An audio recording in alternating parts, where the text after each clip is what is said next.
Well, it's that time of year where there's a new Call of Duty game and a new time that we have to attempt to play through Call of Duty without shooting to see where this game stacks up in our game of no-shoot golf. If you guys didn't know, we've been looking at a lot of the classic Call of Duty games already. We looked at the Modern Warfare trilogy, World at War, Black Ops, and there's more to come still. But first things first, Call of Duty, Black Ops, Cold War is here. We need to see how this one stacks up to the rest. And surprisingly, this game actually brought in some new challenges we had not initially expected, and it definitely made for a very unique run because this thing is way different than any other Call of Duty we've tried to do a no-shoot run in before. Oh, and by the way, spoiler alert, if you haven't played through the Cold War campaign, we're not going to focus in too much on the plot very obviously, but you've been warned. Let's take it from the beginning, starting off at level 1, Nowhere Left to Run. Now the first mission that kicks us off is in Amsterdam, where you have to capture Qasim. Right at the get-go, the game wants you to sneak up to the back door, and it wants you to fire through the glass to take out the unexpected enemies, but we just decided we're going to punch right through the place, and all chaos will break loose, and then just like that, we realize we're doing another one of these no-shoot runs. And a lot of the challenges we'd run into would come up yet again, such as the fact that since we can't shoot, we get shot at a lot, which means we're gonna have to do some bobbing and weaving and some quick maneuvers to make sure we're not getting killed instantly. But nowadays, Black Ops doesn't believe in letting players have a knife as a melee weapon, so instead, when you go up to melee someone up close, a lot of the times it locks you into an execution type animation, or it lets you hold them as a human shield. This became interesting because it completely threw off any momentum or feeling like we knew what we were doing going into this one. And we also noticed when you go in for the execution, it sometimes gives you a gun to execute the enemy, and while that does look like a shot, our ruling on this from previous times we've done these runs is that if it's a cutscene and we're not actually pulling the trigger and no bullet is taken out of our current weapon pool, it does not count. And since the executions are pretty much a random chance you'll have a weapon execution or a knife execution, we're not going to count any of these executions. We're just looking at the ones where the game absolutely requires an actual player inputted shot. So the next part, when you start doing the chase sequence, there's a lot of enemies. We have to be careful that we don't, get shot and die. So we both took it slow in our respective playthroughs of this. If you're confused why I'm saying we, it's because Luke and I both did our own separate runs of this and then kind of compared notes to make sure we were both equally trying everything possible to keep these shots as low or minimal as possible. So there were some parts here where we had to take it slow, kind of hide behind some cover, let our health regen, and push forward. During the interrogation sequence, you can get some information, but we just decided to throw him overboard because we didn't want to risk shooting. Then we get a little bit of a level jump, and we're all of a sudden in this airfield in Turkey, and after looking for the target, the game wants you to take the sniper shot that you're supposed to inevitably miss, but instead of shooting, if you just charge on out there, the game continues on as if you missed the shot anyways, so that was a pretty big shot avoided. But when you get into this chase, it gets really, really complicated, and we thought this was the point where we were going to have to maybe take a couple of shots here. No matter what we tried, it seemed like we would always take too much damage and die, and since we don't have a lot of leeway on where we can hide, we were just in this endless loop of dying because the game really wants us to shoot at those other cars. And it actually turned out that when Luke did his playthrough of this, he did count a few shots here to take out those cars. However, for whatever reason, when I was in this loop trying this for myself, I finally ran into a random occurrence where I bypassed dying. I don't really know what I did differently. I was just kind of sidestepping back and forth, and the bullets just fortunately weaved around me, and eventually everything just kind of collapses and falls apart on its own, much like the rest of the level does after you shoot everything. And then from there we used the RCXD drone, which explodes and doesn't shoot, so this one was good to go to clear this level without shooting. Much better start than other runs we've done in the past, like Modern Warfare 3, and for the most part we were feeling optimistic about Cold War as a whole. Maybe this would be the first clean zero-shot run. So then before jumping in for the next section, we have to make our CIA agent. Luke named his CIA agent John 117 and gave himself the perks Tormented, which gives you more lethal and tactical equipment like grenades, and Survivor, which increases your health by 25%. And I did the same thing, except I named my CIA agent Jingle Rock. So then when it pops up in the bottom of your screen, it says Jingle Bell Rock. I really thought I was hilarious. It's honestly not that funny reading this back in our outline. Jumping into fractured jaw. In this mission, we go back to Vietnam, we get onto a chopper, they want us to shoot some stuff, and fortunately enough, we managed to kind of just fly past things, not getting shot at too badly, which was really nice. There's a lot of enemies, there's a lot of RPGs, they want us to take it out, and we kind of just hope for the best, but fortunately enough, we really didn't get hit all that much. Then we got on the ground, and this is where that thing from earlier really started to have a massive impact. The whole close-up execution slash body shield thing definitely is way harder on a level like this that's just packed with enemies than it is on a easier level like the previous one, because there's so many enemies in all different corners. It's super frustrating to try to get past this part because it just seems like every time you're making some progress, you get locked into another animation, people are shooting at you, and by the time you're out of the animation, you're losing health again. So we were already frustrated, but we chugged our way through this area and got to the part where we jumped in a helicopter and immediately had some great PTSD from when we did the Black Ops mission where we flew a helicopter, since that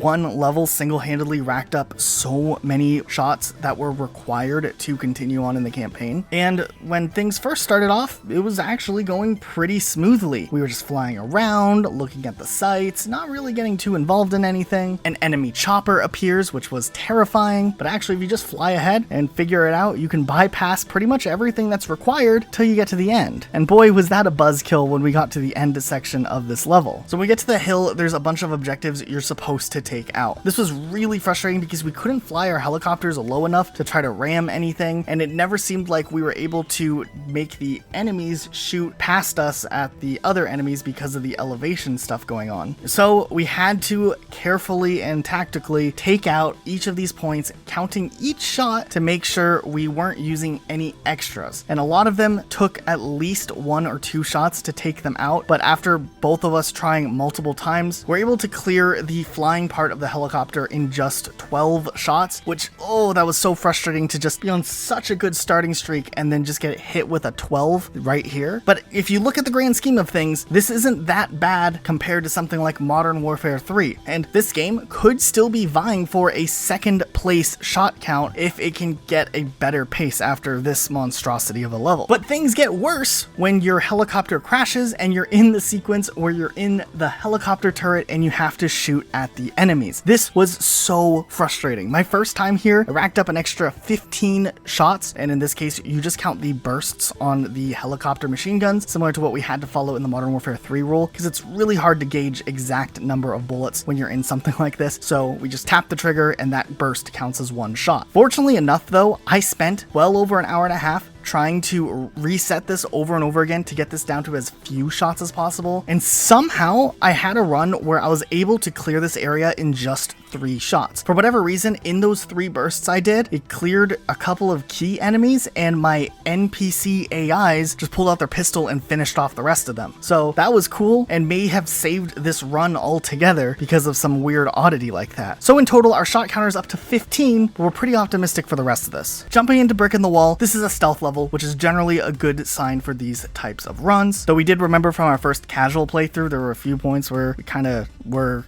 encouraged to shoot. Getting off the subway train, we had to sneak past the first group, silently taking out the guards. In Luke's perspective, he kind of just bashed into a room, blew up some enemies with grenades, and then did some body toss stuff. I was trying to be a little sneakier. There was this really awkward moment though, where you get caught by the guards when you're leaving the sewers, and you're supposed to grab Adler's gun and protect him. And it's just really awkward because if you don't shoot, they'll kind of act weird and you can just run up and punch them. So that's what we ended up doing. Then we snuck past the rest of the enemies until we met up with Lazar in his apartment building, and sneaking past the apartments, there weren't really any issues that we ran into here. You know, just the same old awkward encounters or whatever. We didn't use the tranquilizer, you can get around it without having to use it. And then when we got to the section with the warehouse, there's a lot of enemies, but our best strategy here was just to take it somewhat slow, stay in cover, and we just had to get past the parts where we almost were overrun at times. And then it's kind of funny because at the end, it looks like you just end the mission in a blind moment of rage where you just punch the dude and kill him. But overall, the level was done without shooting, so we're okay. Going into Redlight, Greenlight, you have the entrance guard post and a big structure, a few enemies down there, which we're able to take out with some tomahawks and then just kind of rush in. We then snuck past all the enemies. Thankfully, along this whole process, we managed to keep track of our tomahawks, which was a lifesaver because I don't know how we would have cleared this area without having access to these. But going through the indoor section of this level, pushing through the town, it's really tedious. And with all the enemies and everything that's going on. It's a little bit crazy, but it's manageable nonetheless. You just gotta take cover, take it slow like it's Modern Warfare 2, and we were still making slow progress till this Juggernaut guy showed up, and he has so much health, and taking him out without a gun is incredibly difficult. He ends up taking 4 grenades and then multiple punches before he finally goes down. The next part though was a little bit easier. We had to do some hacking, some running, but then we got into another room with 2 Juggernauts, and taking those things out were a hassle. We had to run around the room, hide, come out, punch maybe once or twice, get our health back, wait for them to reload, run back out, and repeat over and over until we finally took them out. It's kind of like this little mini marathon going on inside of this facility. Then at the next part, we get into the APC. Right away, the game's like, hey, shoot. And at first we didn't shoot. We just kind of waited to see what would happen. And for a short while, we could just ignore everything. But the APC, after we bursted through the door, ruined our day. So eventually we had to take 2 shots here in order to take it out and progress through the level. But then more APCs show up, and sure enough, we had to do another 3 shots just to make it past this blockade. So we ended up ending this level with a total shot count up to 20. But as we looked at the roadmap going ahead, there's only a few places left that maybe we'll have to shoot. Jumping into echoes of Cold War, great, some sniper stuff, of course. We started on a cold mountain and we made our way down to the base. The first group of enemies actually wasn't too much of an issue. One guy was at a place where he was unreachable and we had to time a grenade. And the next couple of areas where you go zipline to zipline wasn't too hard. It was regular stuff like walking around, taking people out, and the same stuff we've been doing. Once we got into the sewers though, after the zipline kind of breaks in half, we get a knife, finally, like old times, which was so nice. It just felt like we knew what we were doing for once. And later on when we regrouped with Woods, we got to take out more enemies, but this time we were outside instead of inside. Suddenly there's like more and more enemies that just start showing up the later you get into this level. There's even this guy with the machine gun turret who's really annoying, and there wasn't really any way we could get close enough to take him out. So we had to kind of find some grenades, or else we were going to be required to take a shot here. So there's 2 grenades here that we had access to, though timing the grenade and actually doing exactly what we wanted to do to kill him is a completely different story. Took us a few attempts. It may have taken me many more attempts than it took Luke, but we eventually finally were able to get him down with grenades, and we did not have to shoot there. Okay, then we get to this last part. We're almost in the clear of this level. If you get to the part where you're on top of the package and the game wants you to then shoot at all the enemies,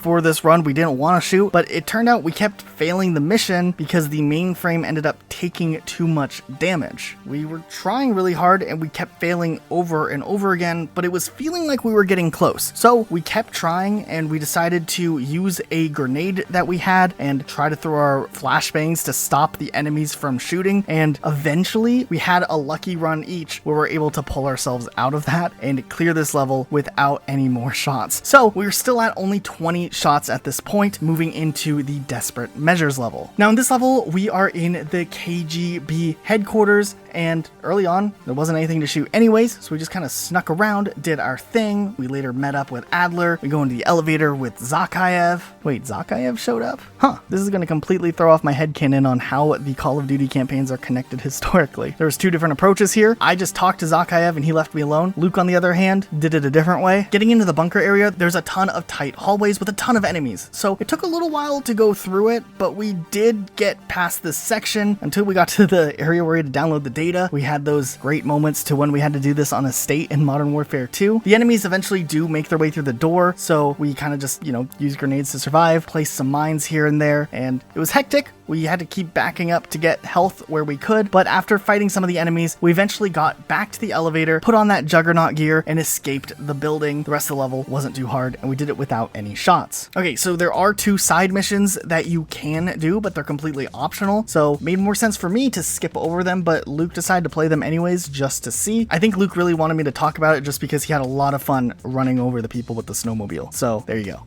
On the level end of the line, we pushed to the church and we got to the street where there were a ton of enemies with snipers, machine gun turrets. It was actually really hard to get through this section as there was just a massive amount of enemies. Every time I felt like I could make a run, I would just die and get gunned down. So after taking it slow, it seemed like our allies were maybe actually helping us a little bit and picking off some of the enemies. So when the timing felt right, we would make a run to try to get past this area and hopefully it would work out. As a matter of fact, the rest of this level ended up being a little bit easier than we had thought it would be. When we got to the roof, we were a little worried it would would be too difficult for us to survive without shooting, since there's a bunch of snipers literally everywhere, but they'll actually back off if you just hide. So that was our strategy. Hide here, get into AC-130, and AC-130s have ruined runs before. We just didn't have to use it. So that worked out, and luckily we were able to survive just long enough to make the exfil. I decided to save no one because I guess that's what I chose to do. Luke chose something different. Okay, second spoiler alert. Now we're getting into the end section of the game. So if you really don't want spoilers, this is probably the section like you'd maybe want to hold off on and skip towards the end of the video. So on level 8 interrogation, this is the one where we go and remember our Vietnam memories once again. We thought that if we just followed our instructions, it would maybe be a little easier.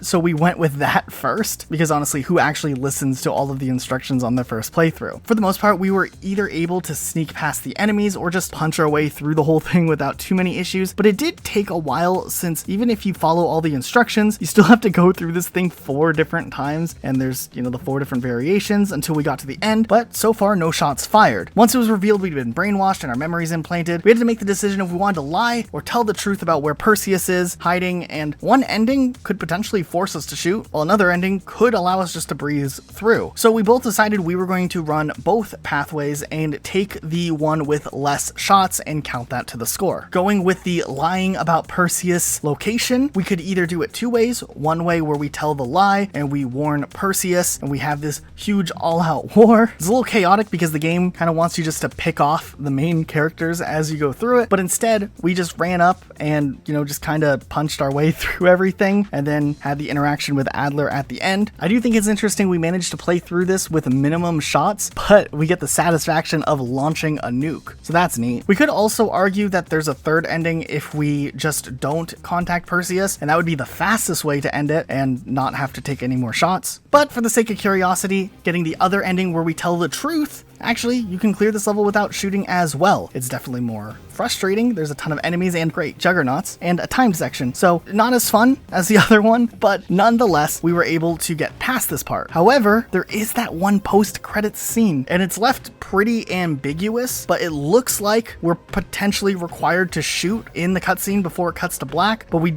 weren't even sure if this would count as a cutscene shot or a non-cutscene shot, because we can't really check to see if it's an ammo counter or if it's triggered by us actually pressing the thing. So we wanted to not count it, was what we were leaning towards, but since there's already 2 other endings where we didn't even have to have this post-credits thing go on, we think it's safe to say Call of Duty Cold War could be beat with just 20 shots, putting it in a really interesting place. There were other Call of Duty games that scored way beyond this. Look at Modern Warfare 3, oh my god. And it's gonna be really interesting once we get all of these done, being able to stack up all of the scores across all of the Call of Duty games, and we'll probably do one big finale where we recap how each game stacked up against each other. Now there's a few more games that we want to get to in the near future. We still want to do Call of Duty Modern Warfare 2019 that we haven't gotten around to. Black Ops 2 is almost done, but all the multiple endings makes it a lot harder to figure out all of the possible outcomes. And then we're looking forward to some of the newer Call of Duties, and maybe we'll go back and do some of the older ones too. But hey, if you guys liked this video, make sure you guys hit the like button down below and be sure to subscribe with notifications on